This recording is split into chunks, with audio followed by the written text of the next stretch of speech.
Right, where is that lazy git? Farmer Chris?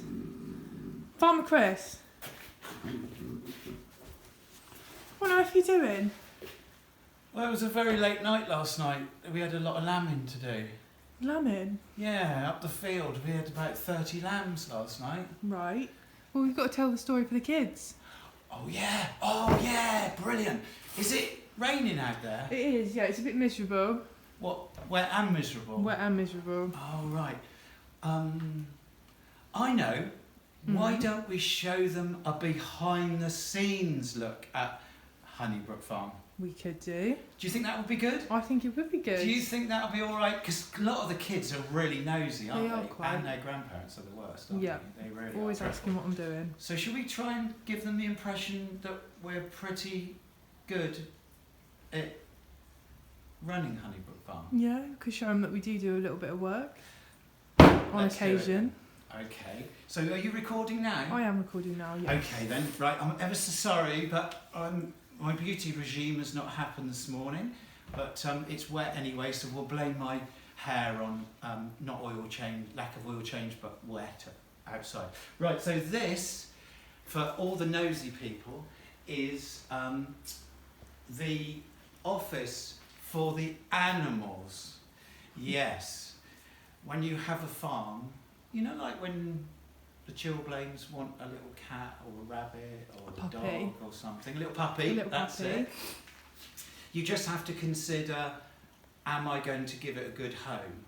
Well, when you have a farm, especially when you have a farm that's open to the general public, you have to adhere to a new ruling that's just come in just about 2019, and it tells you how you are to run the farm. And this, I'm going to get up so that you can see, this is the paperwork that is needed to run a farm. This is the animal side of it, and it's animal welfare mainly. So you track animals from life to death, and it's a good thing. It's a good thing, but there's loads of paperwork. So this is our animal admin office. We have got an admin office for the day-to-day running, but this is the animal one. So there is loads of it, loads and loads and loads of it. And under this new legislation, we have to comply. And once you get into the habit, it's quite good, but it is quite daunting. There does seem a lot of it, doesn't there? There is quite a bit. Yeah. So this is what we basically have to do. So so all animals are tracked, and if you look at most of the animals here, they've all got ear tags, and we can track them from birth through to death. And that's basically what happens. So last night was a very big night in as much as we were lambing. We've still got quite a few still to go, but that went quite good. And something quite interesting happened on the way. This is almost the story for today. Yeah. We'll do a story later on. But on the way to the field to go and see what was happening with the older ewes and the lambs, we noticed that we've got some really large valley sheep, and they're really shaggy at the moment, and they looked a bit hot. So we sheared them, and they've got really fantastic coats, haven't they? They have. Yeah, I'd like a pair of pants made out of that. Out of wool? Yeah. Not a bit hot? Be great in the winter though, wouldn't it? It would. So, as all the nosy people now have seen the animal-y bit, yeah, there is loads of paperwork, loads and loads of it. And what you have to remember is, this is just the animal office. So, every cow has got a passport, just like us. They all have passports, and they get moved on a passport. They have to be TB checked. And why I'm not doing the country farm gig, I don't know. Was that the phone? Was it the phone? No, I can't do it. From next Friday. Sorry about that. It's Fred Drainage. is it Meridian? He Meridian. wants me to do the weather from next Friday, and I told him, no, I can't do it. Anyway, so shall we now go and see, what else should we go and see? Maybe the feed store? Yeah, Yeah? that would be good. Let's go and see the feed store then. Yeah, All right. So this is the daily feed store, and the first thing you notice is, oh my goodness, there's even more paperwork. So we only hold what we're going to need for the next day or day and a half, because of course anywhere where there's food on a farm, there's some of our little unwanted little visitors with long tails. So we keep that in a steel cabinet away from here, and so this is all the food that we'll use on a daily basis, or a day and a half. So your donations towards our upkeep are incredibly important, because this is what keeps us going. So over here, so this is what's actually just come off of our Ballet back yeah, and this is really fantastic wool. That was the technical word, wasn't it? So if anybody wants any of this, just give us a thing and we'll get that to you, because it's this is really the best stuff for spinning, I guess. And there we go. Oh, more paperwork. Matt Bacon to do it. He does it most weeks. I just can't do country file that week. I've got so much on. What are you doing? I really have. Oh, I'll have to go. I'll see you in a bit. Bye. Yes, my little love. You need to tell the story to the kids. Oh yeah. Yeah, this is today's story. Children, we've been expecting you, haven't we? This is Nigel. You all right, Nigel? Do you want to go and say hello to the camera? There we go, that's Nigel. There we go, be careful, you'll have your arm off. Oh, today's story. Oh yes, today's story. Well, the other day, I get out of bed quite early, because there's lots of things to do on the farm, and we always take all day to do it for some reason. We're very, very slow. But the first thing I do is I go and see the cows.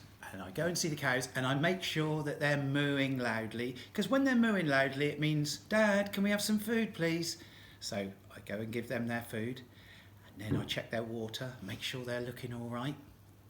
Then I go over to the other fields and I look for those little, I don't know what they're called, they're like little brown sheep, and they self-molt. I don't really like these sheep, but they're brown, they got 4 legs, and they got like brown wool.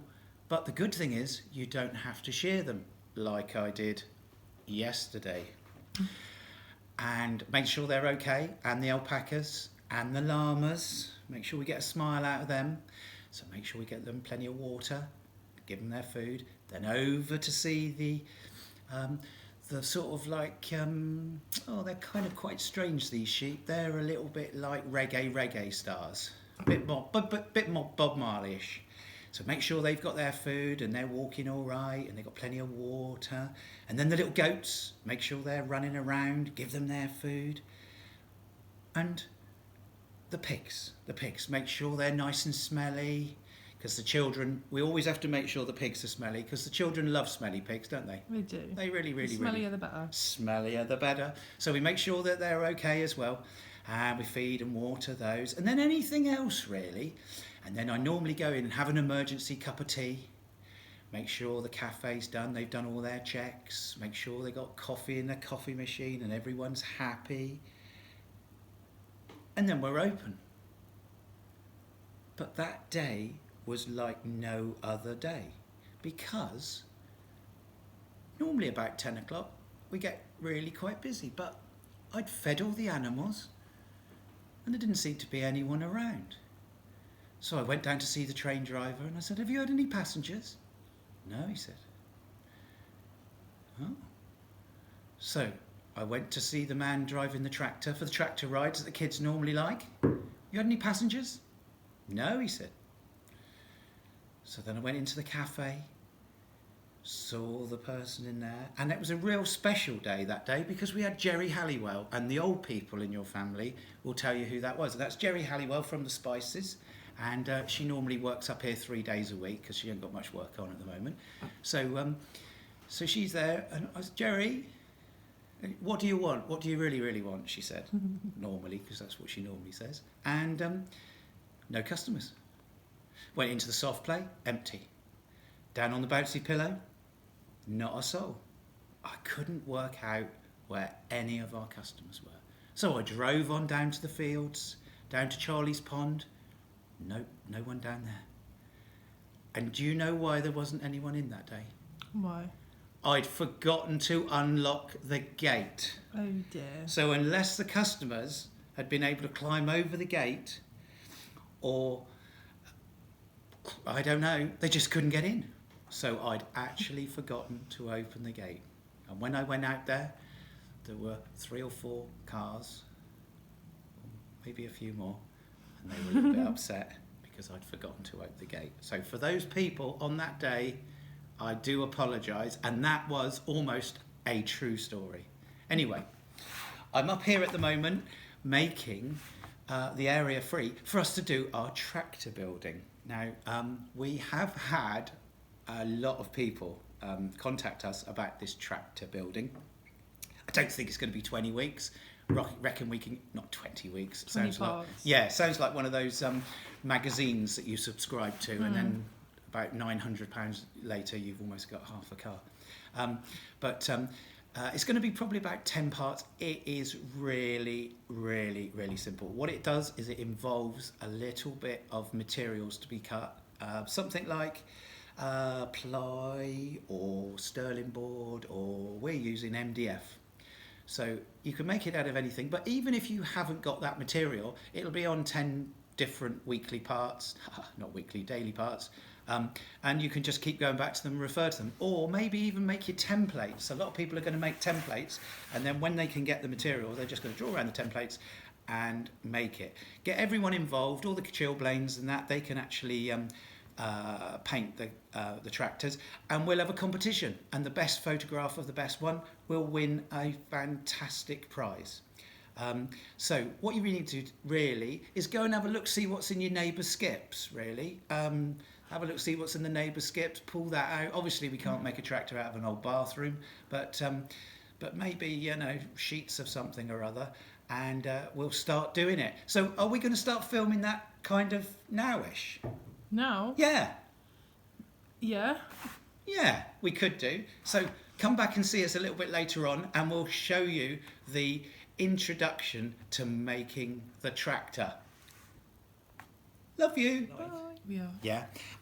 All the mummies and daddies and the grandparents. This is a grandparent type thing, so get your Werther's Originals out and start sucking those. And what we're doing is we're doing this tractor thing, but we keep getting asked, is there something that the children can do?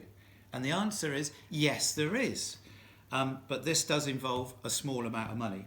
We have got some laser cut MDF, unicorns, tractors, and teddy bears. We've got thousands of these. We use them for the crafts. And if you want any of them, we're going to do...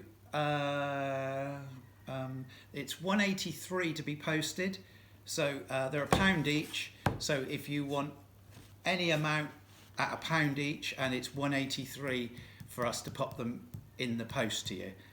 If you are local, you've got someone passing, you're most welcome to collect. But they cost us £1 each, and this might help the children on wet days. And looking at these, we've got some very important news. Honeybrook Farm has never ever had penguins before, and tomorrow we've got 12 penguins to show you. So that's a very big first for us. So make sure you tune in tomorrow. Tune in. Is that a correct terminology on this? Yeah, Tune in. I'm so old school. I haven't got a clue. So tomorrow is the first day of showing anyone our 12 penguins. So if you want any of these, just drop us a line. That's an email, yeah, drop us an email and we'll get them to you. All right. Or alternatively, what we could do is we could say, go to our Just Giving page. Go to our Just Giving page. So just give us £1 for each piece that you want, and £1.83 for the postage, and then that'll be the little chilblain sorted as well. Just use regular paints and it's all good. So until the tractor build part 1, love you.